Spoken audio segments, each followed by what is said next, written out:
chanteuse. Et je pense que le reste s'explique dans mes musiques. Alors je pense que c'est quelque chose d'inné parce que j'ai été dans ça étant plus jeune parce que j'ai toujours consommé de la musique à travers mes frères et sœurs, ma famille et je pense que c'est quelque chose qui est venu comme ça en fait. Alors ma musique je la définirais tout terrain et très vague. Dans le sens où je m'arrête jamais, je me repose pas sur mes lauriers. J'aime bien découvrir et expérimenter d'autres styles, d'autres univers. Donc voilà pourquoi je dis vague et tout terrain.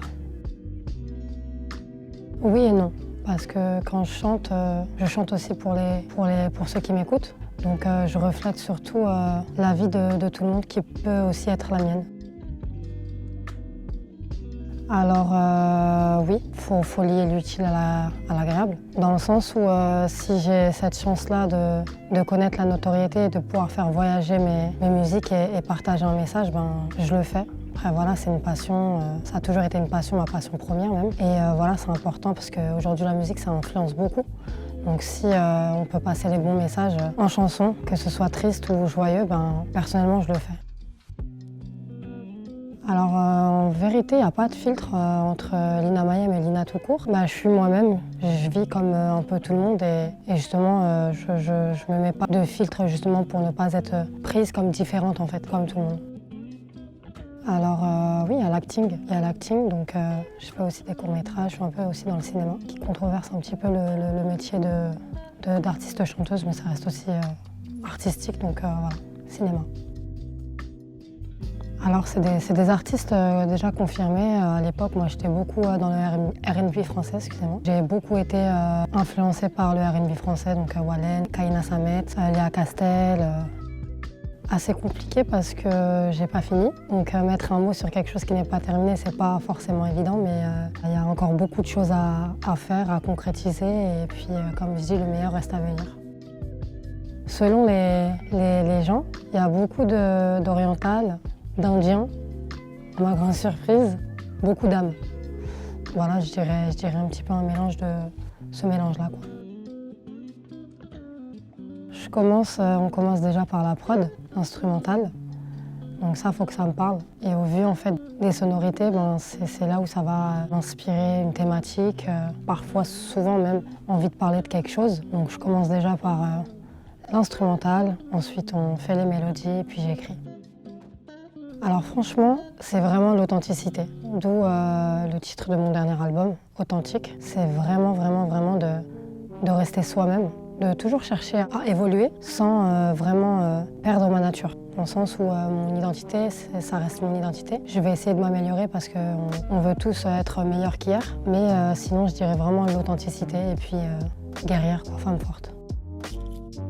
Alors, devenir une femme forte, aujourd'hui, je pense que c'est le mental. C'est le mental et c'est faire face aux échecs qui sont une réalité dans la vie. Mais voilà, quand on sait que derrière un échec ou plusieurs échecs s'y trouve une victoire à la fin, et c'est comme ça partout, c'est juste que parfois ça prend plus de temps. Il faut juste pas perdre espoir, rester sûr d'elle, avoir confiance en soi. Et puis c'est comme ça qu'on acquérit un mental d'acier en fait. Face à l'amour, c'est vrai que c'est compliqué parce que c'est quelque chose qu'on ne maîtrise pas forcément. Les émotions, voilà, on n'est pas fait de piles, on a un cœur et je pense qu'ils fonctionnent tous de la même façon. C'est juste reculer, je pense reculer. Bien s'entourer aussi parce que c'est important quand on connaît malheureusement un échec en amour, c'est très compliqué de se relever, mais voilà, il faut bien s'entourer et se dire que surtout, tout passe en fait, voilà. Il y a des choses à vivre dans la vie et on ne peut pas s'arrêter pour un chagrin d'amour. Ça fait mal, c'est une période, mais voilà, faut se dire en tête qu'il y a beaucoup de choses à affronter et pire, surtout dans la vie. Donc voilà. Je dirais tout terrain aussi parce que j'aime bien, après j'aime beaucoup la mode. Aujourd'hui j'ai eu la chance de me faire habiller par une excellente styliste, donc là je suis habillée avec un vêtement créé par un designer brésilien. Franchement, moi tant que je me sens à l'aise avec la tenue, c'est l'essentiel. Je ne suis pas fermée, après voilà, on va dire peut-être que j'ai plus de certaines préférences, mais j'aime beaucoup quand ça aspire à la mode. Mon créateur préféré, j'en ai pas mal et en plus de ça, il y en a plein.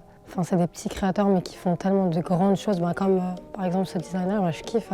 Comment il s'appelle? Bruno. Donc voilà, c'est Bruno. Et je kiffe moi ce genre de modèle. Sinon, il y a effectivement Alexander McQueen. C'est vrai qu'il fait de très belles pièces. J'aime beaucoup aussi Balenciaga, Louis Vuitton. J'aime bien aussi Jacquemus. Mais voilà, en tout cas, les grandes marques comme ça, j'aime bien. Alors, pour le moment, je ne peux pas trop en parler. Mais oui, c'est possible. Merci beaucoup de m'avoir accueilli, de m'avoir sublimé aujourd'hui. Et je nous souhaite à tous de très belles choses pour la suite.